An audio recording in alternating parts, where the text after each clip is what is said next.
Tiba-tiba mereka melihat ada kepulan asap yang sangat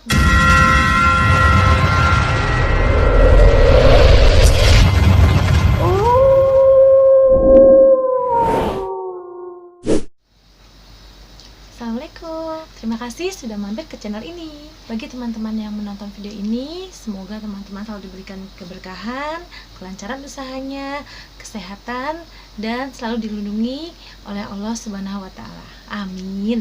Di video kali ini, saya akan menceritakan kisah nyata yang bersumber dari ibu saya sendiri.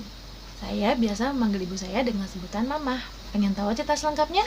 Tapi sebelum saya ceritakan, bagi teman-teman yang belum subscribe channel ini, di-subscribe dulu ya teman-teman, supaya teman-teman tidak ketinggalan cerita-cerita seram berikutnya. Are you ready? Kita langsung saja di Incek. Cerita seram. Jadi, kakek saya dulu itu adalah seorang anggota dari Angkatan Bersenjata Republik Indonesia, atau kita kenal dengan sebutan ABRI. Nah, karena saya orang Sunda, jadi saya memanggil kakek saya ini dengan sebutan Aki ya teman-teman ya. Teman-teman tahu dong, ABRI itu kan tugasnya selalu berpindah-pindah ya. Nah, saat Mama berusia 7 tahun, Aki ditempatkan dinas di daerah Banten. Kebetulan rumah dinas Aki itu berhadapan dengan musola. Jadi gini ya teman-teman ya, ini musolanya, ini rumah dinas Aki nih. Jadi dia berhadapan-hadapan seperti ini. Kata penduduk sekitar, di musola itu ada penunggunya, dan penunggunya itu kerap kali melihat ke arah rumah Aki. Awalnya keluarga Aki tidak merasakan hal-hal yang aneh. Semua berjalan normal biasa-biasa saja. Aki malah berkata, sudah, mungkin itu hanya gosip. Lagian juga kalau ada penunggunya, biarin aja, toh nggak ganggu kita ini. Ada juga tetangga yang bilang kalau rumah Aki itu diselendangi oleh ular. Jadi gini ya teman-teman, maksudnya diselendangin itu, jadi rumah Aki itu kan rumah Aki nih. Jadi ularnya itu badannya tuh menyelimuti rumah. Jadi bukan ngelilit ya teman-teman. Jadi ini rumahnya, nah ini ularnya nih. Dari mulai teras sampai ke belakang rumah Aki. Itu katanya diselimuti ular. Banyak orang yang melihat seperti itu. Tapi Aki dan keluarga sendiri tidak pernah merasakan apa-apa ataupun tidak pernah melihat penampakan yang aneh-aneh. Setelah beberapa lama menempati rumah itu, barulah timbul beberapa keanehan. Waktu itu bibi saya yang masih berusia 3 tahun melihat penampakan makhluk aneh berwujud binatang yang turun naik di tiang samping musola. Jadi begini ya teman-teman, waktu itu bibi saya berumur 3 tahun. Ketika bibi sedang bermain di depan rumah, which is depan musola itu ya, jadi kan depan musola ya. Jadi ketika bibi sedang bermain di depan rumah, di teras, jadi secara tidak sengaja bibi saya melihat penampakan sesosok makhluk yang menyerupai binatang turun naik dengan sangat cepat di tiang samping musola. Ketika melihat waktu itu, bibi hanya bisa menangis dan menjerit ketakutan. Mungkin yang dilihat bibi makhluk yang menyeramkan. Jadi bibi ketakutan seperti itu. Bibi saya hanya menangis dan terus saja menunjuk ke arah musola. Padahal ibu saya, nenek saya, uwak saya itu nggak lihat apa-apa. Jadi yang lihat cuma bibi saya aja. Setelah kejadian itu, bibi terus menangis sepanjang hari. Aki yang baru pulang dari dinas bingung melihat bibi yang terus-terusan menangis ketakutan. Aki sudah berusaha mengajaknya bermain, membujuk, membelikan mainan supaya bibi bisa diam dari tangisnya. Tapi semua yang dilakukan Aki itu sia-sia.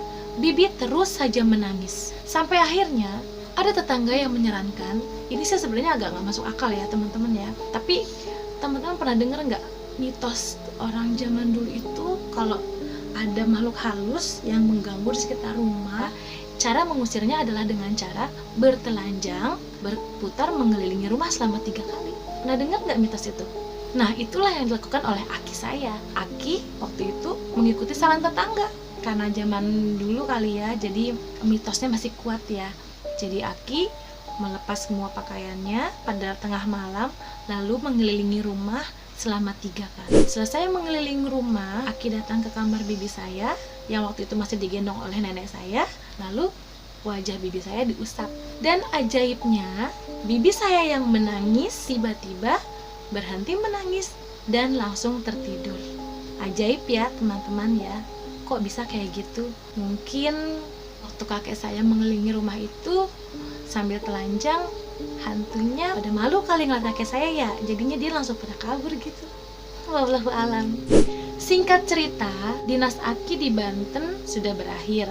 Lalu Aki kemudian dipindahkan ke daerah Bandung.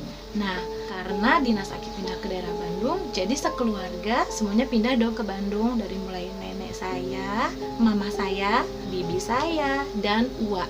Semuanya pindah ke Bandung. Waktu itu keluarga yang pindah ke Bandung itu berangkat menggunakan kereta. Kereta zaman dulu menggunakan batu bara sebagai bahan bakarnya. Karena Aki dan keluarga yang lainnya menggunakan kereta barang, maka tidak tersedia tempat duduk di dalam kereta itu. Jadi keluarga Abri yang pada waktu itu pindah tugas ke Bandung itu istirahatnya di dalam gerbong kereta itu dengan cara ngampar. Teman-teman tahu ngampar kan? Iya, nggak pakai bangku, jadi hanya tidur beralaskan tikar atau apapun yang bisa digunakan untuk alas tidur. Jadi tidak pakai kursi. Ketika para orang tua sedang tidur, anak-anak tahu sendiri dong ya, anak-anak itu kan agak susah diajak tidurnya ya. Jadi ketika orang tuanya tidur, mereka diam-diam mengendap-endap berkumpul dengan teman-teman yang lainnya ngobrol. Pada waktu itu, ibu saya, bibi saya, dan uak saya beserta dengan anak-anak tentara lainnya sibuk ngobrol di depan pintu gerbong kereta. Jadi zaman dulu itu pintu gerbongnya itu cuma setengah ya teman-teman ya. Teman-teman pernah lihat itu nggak? Film-film koboi. Nah film-film koboi itu kan keretanya itu cuma setengah ya, nggak kayak sekarang. Kalau sekarang kan tertutup semua. Nah kalau waktu itu tuh cuma setengah. Jadi ceritanya anak-anak itu sedang ngobrol di depan pintu gerbong. Sedang asik-asiknya ngobrol sambil melihat ke arah jalan. Tiba-tiba mereka melihat ada kepulan asap yang sangat besar di depan kereta. Dan lama-kelamaan asap tersebut berubah menjadi sosok manusia berkepala 3. Karena kaget melihat hal tersebut, mereka pun berteriak.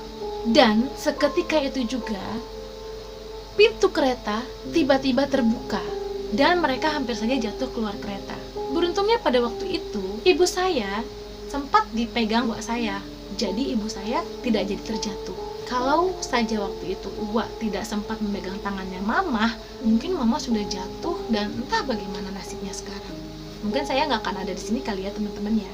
Sebenarnya ada satu anak yang terjatuh keluar, tapi untungnya anak ini sudah berusia sekitar 12 tahun. Pada waktu itu jalur kereta menanjak sehingga kereta berjalan secara perlahan-lahan.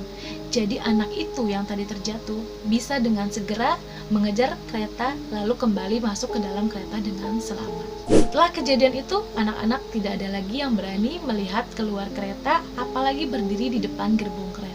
Nah, itulah dia pengalaman nyata yang dialami oleh keluarga saya, khususnya ibu saya. Gimana ceritanya? Kalau kalian suka dengan ceritanya, jangan lupa klik like-nya. Jangan lupa juga share cerita ini ke teman-teman yang lain, supaya teman-teman yang lainnya juga dapat menikmati cerita-cerita seram yang menarik selanjutnya. Buat teman-teman yang belum subscribe channel ini, jangan lupa di-subscribe ya teman-teman. Dan jangan lupa juga aktifkan loncengnya, supaya teman-teman tidak ketinggalan cerita-cerita seram berikutnya. Jika teman-teman memiliki cerita pengalaman yang seram seperti tadi atau video penampakan, teman-teman boleh kirimkan melalui DM ke Inalunadasana, atau teman-teman bisa juga kirim ke email inalunadasana@gmail.com. See you soon. Bye. Assalamualaikum.